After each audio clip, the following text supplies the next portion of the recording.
భావము, ఔదార్య బుద్ధి, ఇతరుల అక్కలలో పాల్పొప్పులు పొందే బుద్ధి. నీ సహోదరుడు రోగి అయి ఉన్నాడు, నువ్వు అతనికి సహకరించాలా.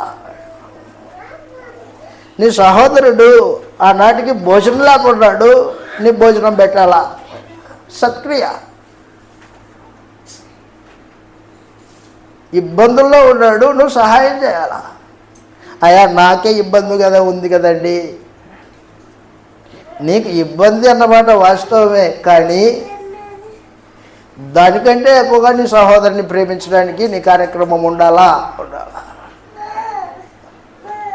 సత్క్రియల యందు ఆసక్తి కలిగిన ప్రజల్ని తన కోసం పవిత్రపరుచుకొని తన సొత్తుగా చేసుకోవడానికి మన నిమిత్తం తను తానే అప్పగించుకున్నాడు అన్నాడు. క్రీస్తు రక్తం దుర్నీతి నుండి విమోచించి సత్క్రియలు నీలో పుట్టిస్తుంది. దానికి ఉన్న శక్తి అది.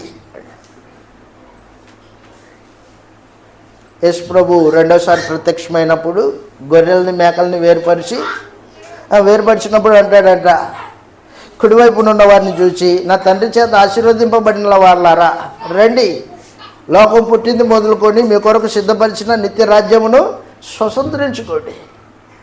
ఏమైంది? మీరు సత్క్రియలు చేశారు. నేను ఆకలి కొట్టిని, మీరు అన్నం పెట్టారు.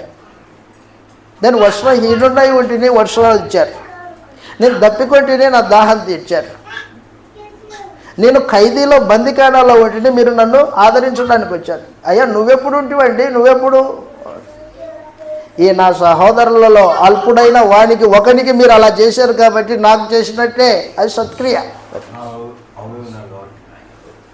నీ సహోదరులు అల్పులైన వానికి నువ్వు అలా చేసావు కాబట్టి నాకు చేసినట్టే. నీ అప్పు తీర్చేస్తా.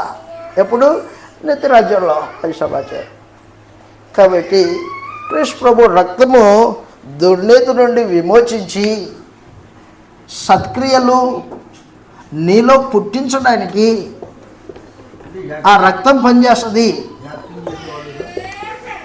యాక్టింగ్ చేసేవాడు వాడు సావని నీకెందుకు?